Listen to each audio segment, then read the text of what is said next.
Alrighty, folks, welcome back to the channel. Well, today, more news.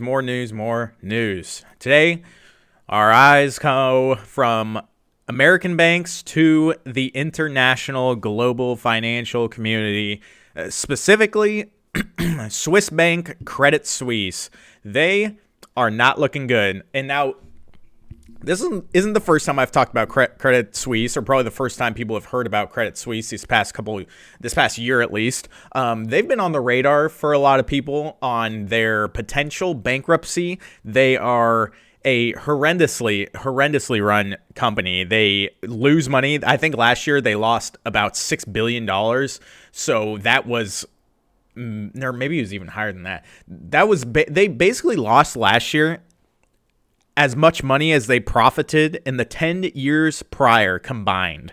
So they threw 10 years of profit out the window. They are so horrendously run. A terrible, terrible bank. Problem with that. That's the problem with these banks. If they're run terribly and they go down, it isn't just like any other company going down. They take everyone else down with them. So Credit Suisse looks like shit. Their stock dropped about 13%. It's up 5% after hours now. On the news that the Saudis would not, they didn't want to buy more of the company. So 10% of Credit Suisse, or 9.9% to be exact, is owned by the Saudi National Bank. Weird as that sounds very sus to me that the Saudis own 10% of one of the biggest Swiss banks. Anyways, their chairman of the National Bank came out and said that they would not go above 9.9% that it already owned, because if you own over 10% of a Swiss company, there's a lot more regulation involved, and they don't want to deal with that. That was obviously a cover for they just don't want to throw more money into this gaping hole that Credit Suisse is turning into. So that kind of sent the stock in a spiral. We already know that banks are in a tough spot, but today, Swiss National Bank came out and they said if shit goes wrong, we're going to bail them out. Credit Suisse has about $500 billion assets under management, about 560 billion to be exact, which is a lot. Why is this a big deal? Well, their CDS, credit default swaps, skyrocketed in price today. Now, you guys might have heard of those credit default swaps back in, you guessed it, 2008. That was a big part of the 2008 crisis. So the credit default swaps, these banks, they loan money to each other. If one bank loaned money to Credit Suisse, they buy a credit default swap from Credit Suisse to insure against a potential risk. So these banks that loan money to CS, let's just call it Credit Suisse, they're looking at the news. They are seeing that this bank is probably going to go under. It looks like shit. They are buying credit default swaps hand over fist. It shot up 1,000 bips, the prices of these. I mean, just crazy how high these credit default swaps got. So that is terrible. Their corporate bonds are going to zero. It looks terrible for Credit Suisse. This company is such a piece. I mean, it's just crazy. I could spend 20 minutes talking about how bad of a company this is. If we look at their stock price, you can really tell this for yourself. I mean, look at this. Look at this chart, man. I mean, it bottomed back in COVID at $6.45 a share, peaked over here in February of 2021 up at $15, and now we are sitting at $2.31. This is a terrible, terrible company. No one wants any part of this company.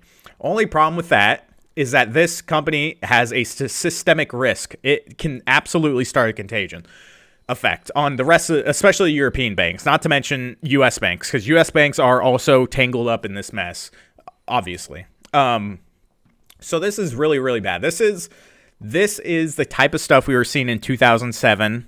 I know, no one wants to talk about 2007, but I'm going to talk about it because nowadays everyone and their mother goes on TV, everyone on CNBC, they're all saying, no, this isn't like 2008. This ain't like 2008. Things are good. These companies, they got liquidity, but this is what happens every single time one of these banks goes under. Every time. The people in the company, they come out and they say, we're good. We got enough money. We can fill withdrawals. We're good. We're not insolvent. They always say that. But then what happens? A couple weeks later, a couple months later, it goes belly up. And everyone's like, well, shit, we said we had money a week ago. They never, ever say anything's bad until it explodes in their faces. And why do they do that? Because bank runs, all this contagion is driven by fear. Once anyone gets fearful, that just pushes it. It's a lot like inflation. Inflation's a lot like that too. When people start to accept inflation, it manifests it. It comes to reality because everyone's just used to it. Everyone's asking for raises. Everyone's paying the new high prices. With these bank runs, it just gets worse and worse and worse. It just is like a snowball effect. And the fact that it's already getting this bad when interest rates are only at 4.5%, which, by the way, is, yes, it's high, but let's see if I can. Terminal funds rate. Oh, no, yeah, there we go. Fed funds rate.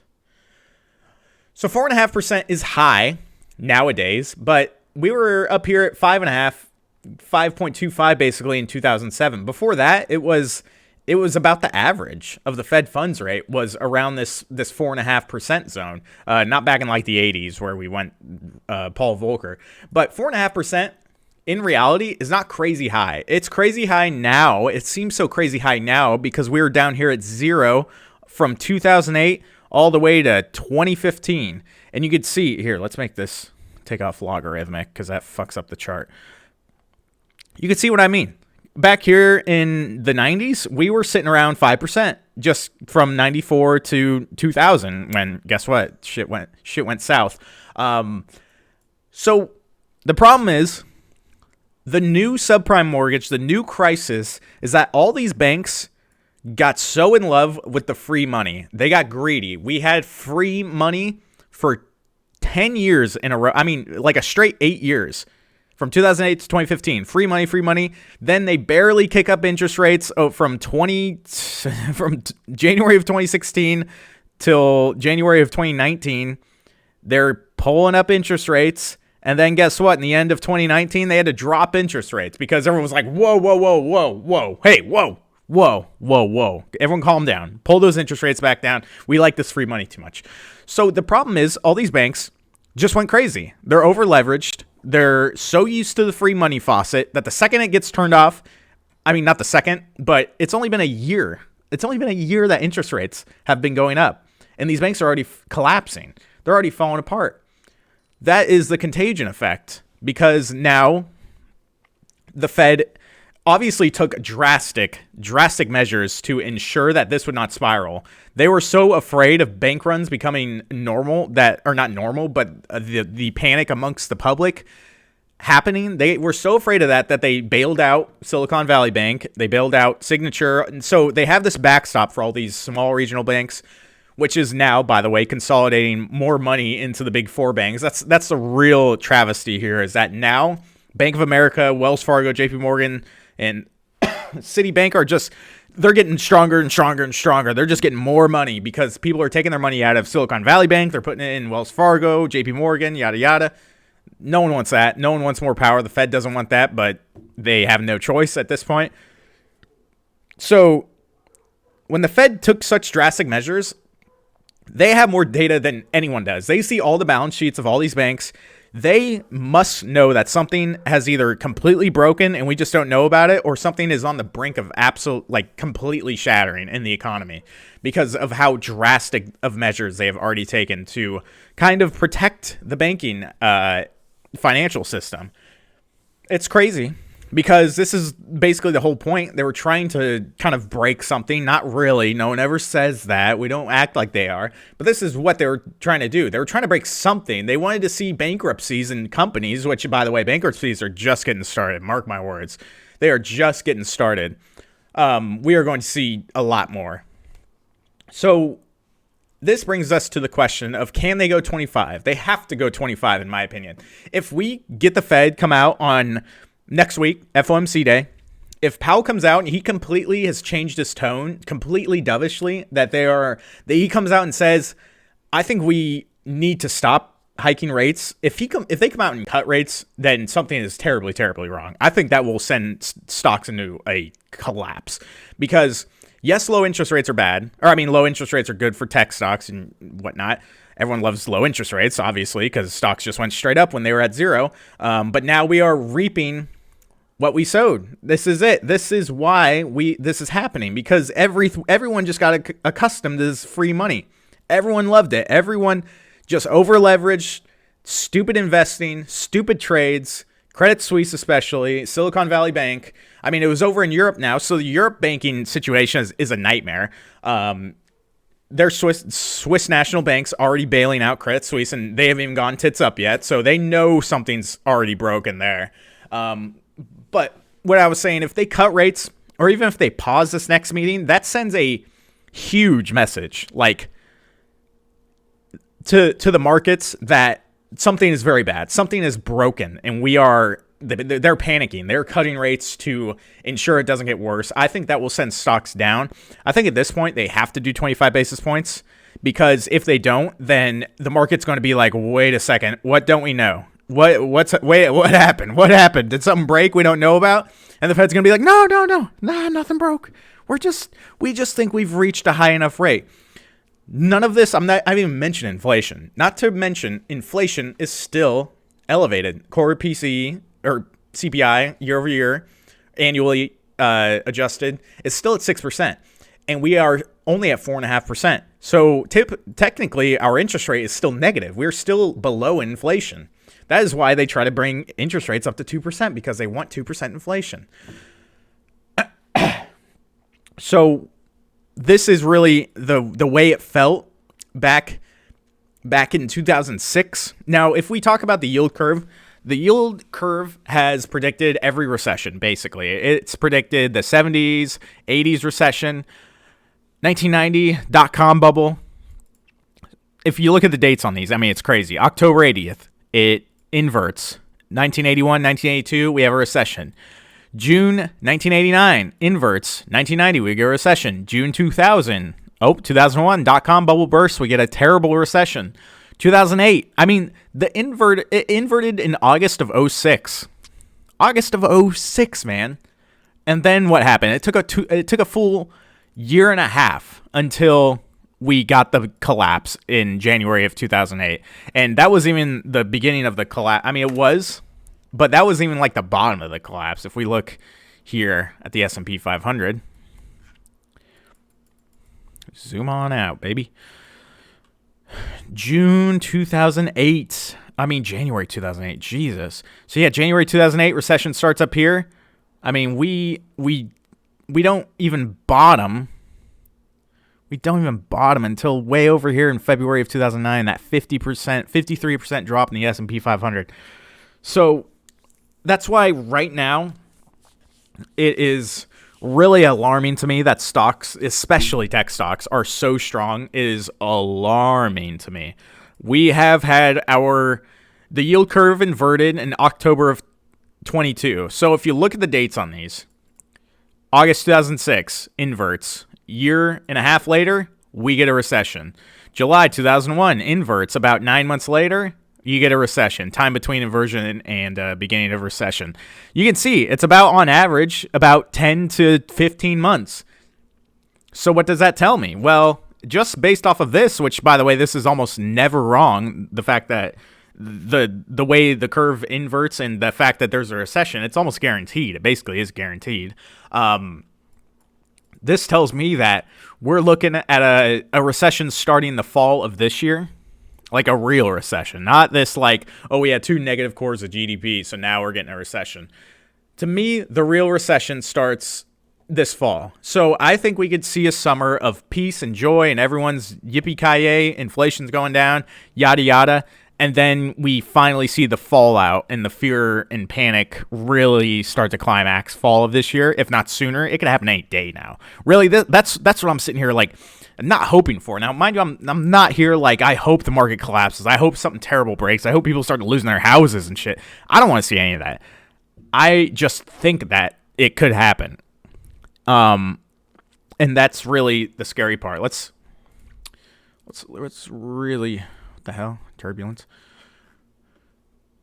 Let's look at global financial crisis. If we look at our timeline of this timeline's really interesting to me. So Michael Burry, famously, he starts to short the subprime mortgage bonds, basically. Close a credit default swap against subprime mortgage bonds. So that's what I was talking about earlier. He got a bunch of those because he thought subprime mortgage bonds were going to go to zero, and they basically did. And, yep, he was right.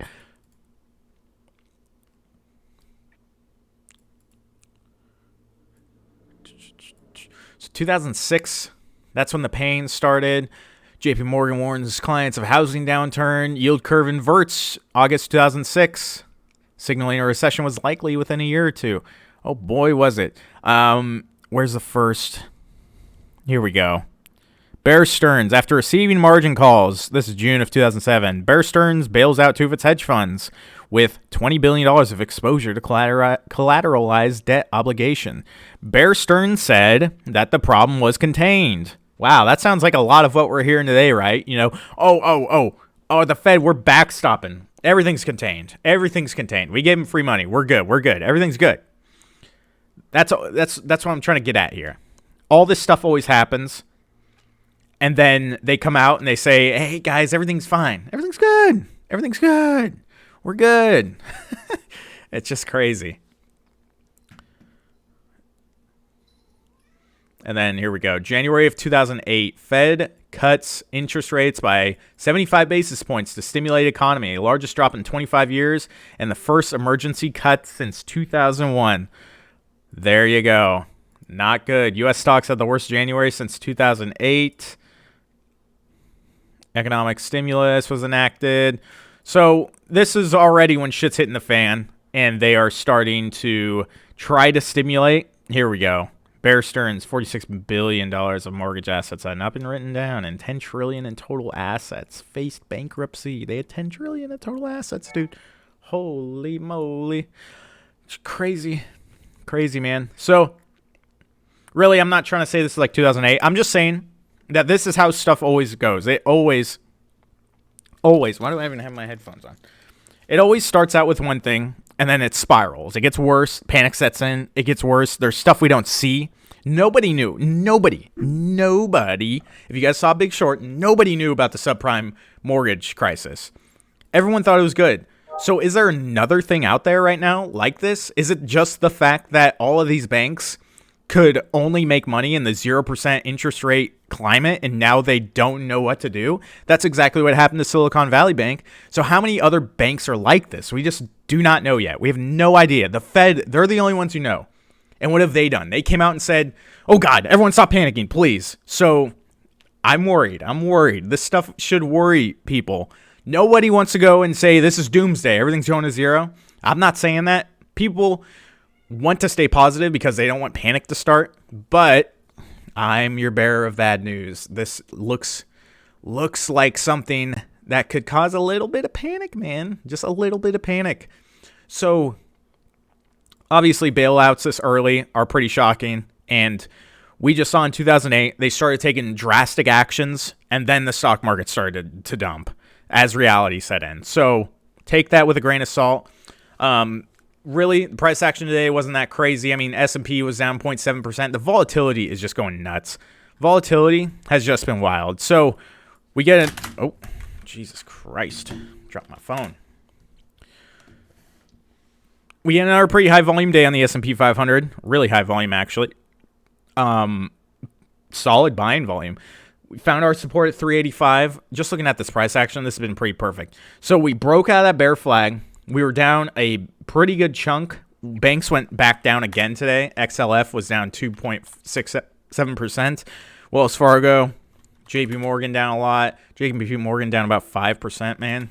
Whew, these bank stocks. People are selling. Institutions. These are institutions. This is people who know what's going on. They're selling. They're not buying the dip. The dip is not being bought. They are selling still. What does that tell you? No one wants to hold these bank stocks. What does that tell you, man? I don't know. You tell me. Nasdaq. I mean, Jesus Christ. The Nasdaq is going on a tear. Apparently, nothing will take tech stocks down. Now, you could maybe make a claim that this is just a bear flag. We are consolidating to the upside. Looking, oh man, that actually kind of looks like a rising wedge right there. Why am I on these dotted lines? I don't want to look at these dotted lines. But what did I say? I said, hey, we got supply. We took out this supply. We took out 298. That was a big level. Now we were at 300. After hours, we were still pushing up. We got a trend line right here. This trend line at 300. That confluence. Key level. We have a support right here. All right, not a support, a supply. Supply right there. Trend line right there. I'm thinking we run up to 300. Rejection off 300. Puts. Short, everything. That's what I'm thinking. I think you are absolutely out of your mind if you are looking at the price action in this market and thinking this is normal, that this is going to end well. I think you're out of your goddamn mind.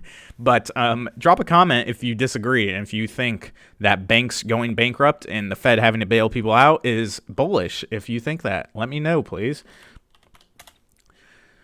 So Apple, here we go. It looks like Apple has kind of broken out of this flag, but let's see. Let's see if Apple can break through this supply up here. So it's just supply. Like I said, we break above 157, we push up, and then if we can pull back and find support at 155, Apple looks bullish. I'm not taking it to the upside. I'm just saying it looks bullish based on the chart. NVIDIA, I mean, this is really what needs to roll over. We need semiconductors to roll over. If semiconductors roll over, that is the thing that is holding tech up. That in Microsoft and Google. I mean, Microsoft up almost 2% again today. 2.5% on Google. I mean, these tech stocks are just complete disconnect from reality right now. It's actually crazy. It's nuts. It's unbelievable. Amazon up 1.5% damn near. It's unreal. But mark my words, semiconductors are what is holding the Nasdaq up. If we see a rollover to the downside on semiconductors, that will absolutely take the Nasdaq down a lot. A lot. I'm telling you. That is what we need to see if we are going to see downside.